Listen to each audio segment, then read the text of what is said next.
President Trump because the president flew down to Texas to that new Apple facility in the United States. Looked awesome. The place where the former president said there would never be manufacturing in the United States. Well, there is. And it's in Texas. Yeah. Well, what a surprise. It's in Texas. Shocker.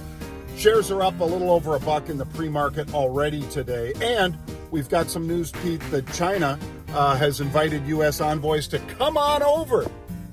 Somebody had just said to us on Twitter, hey guys, sooner or later, Trump or somebody's going to come on and say something about a deal being back on. And 5 seconds later, it comes out that the Chinese have invited him over. So thank you for that, folks. Way to go.